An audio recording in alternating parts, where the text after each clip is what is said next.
मेरे देश की धरती सोना उगले उगले हीरे मोती। मेरे देश की धरती, मेरे देश की धरती सोना उगले उगले हीरे मोती। मेरे देश की धरती। जी हाँ, हमारे देश की धरती सोना उगलती है और हीरे मोती। और हमारे देश के किसान भाई बहुत ही महत्वपूर्ण है, क्योंकि हम तक यह जो है सब चीज़ पहुंचाते हैं अनाज। और आज हम सबका प्रशंसा करना चाहिए, हमारे अन्नदाता हैं, हम उन्हें हृदय से सैल्यूट करते हैं। जय हिंद, जय भारत।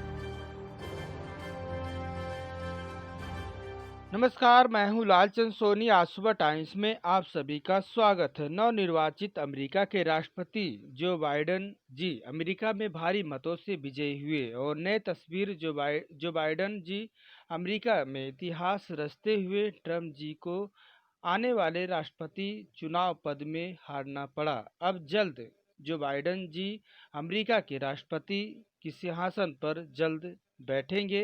भारत के हर नागरिक जो बाइडेन जी को, नवनिर्वाचित राष्ट्रपति महोदय जी को भारत की तरफ से हार्दिक शुभकामनाएं पहुंचे। आइए आगे की रिपोर्टिंग दिखाते हैं।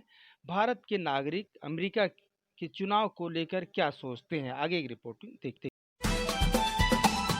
जी ईश्वर जी, अभी अमेरिका में चुनाव हुआ है, इसके बारे में क्या कहना चाहेंगे? जी, तत्कालिक जो रिजल्ट आ रहे हैं अमेरिका के, उसमें हम जो बाइडेन को जो है 270 सीट्स प्लस देखते हुए एक तरह से विजयी मानते हुए चल रहे हैं।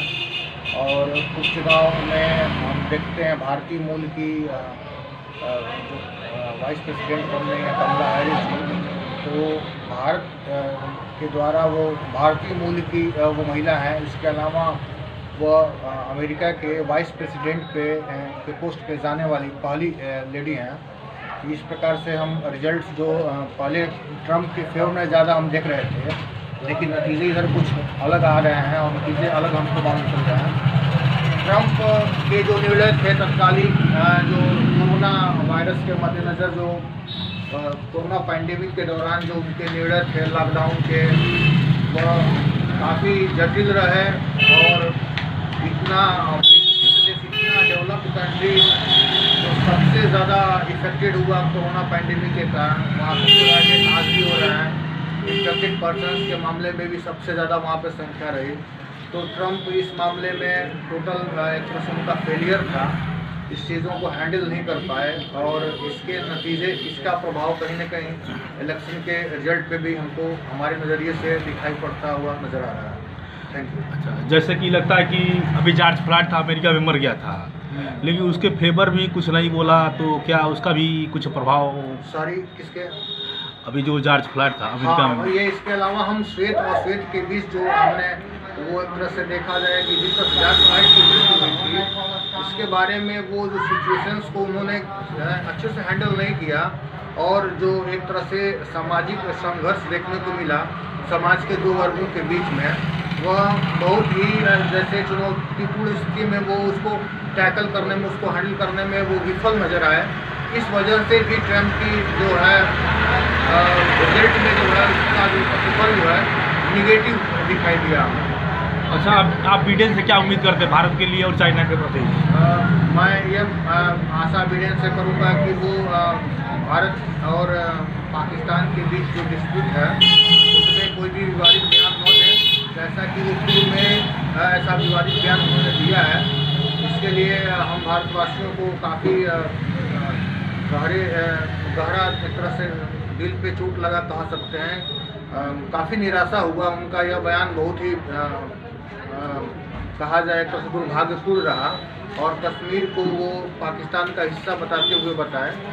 मैं यही कहूँगा, मैं यही सोचूंगा कि वो भारत के बारे में जो भी अपना स्टेटमेंट आज के बाद जब वो उनको एक जनता ने वहाँ पर उनको स्वीकारा है और वो प्रेसिडेंट के पद पे गए हैं, तो भारत के संदर्भ में जो भी बयान हो वह परिस्थितियों के अनुकूल हो और एटलीस्ट वो अपनी एक जो है लिमिटेशंस और एक पद की गरिमा को देखते हुए अपने स्टेटमेंट दें। और विवादित मुद्दों जैसे दो पक्षी वार्ता हो, जिस तरह के वो रिजल्ट मामला है इंडिया और पाकिस्तान के बीच में, तो जब तक अपना कंट्री इंडिया इसमें उनके व्यू को रखने को नहीं बोलता है, तब तक ऐसे बयान होना चाहिए। जी, जो ब्रिटेन का चाइना के प्रति क्या रुख होना चाहिए?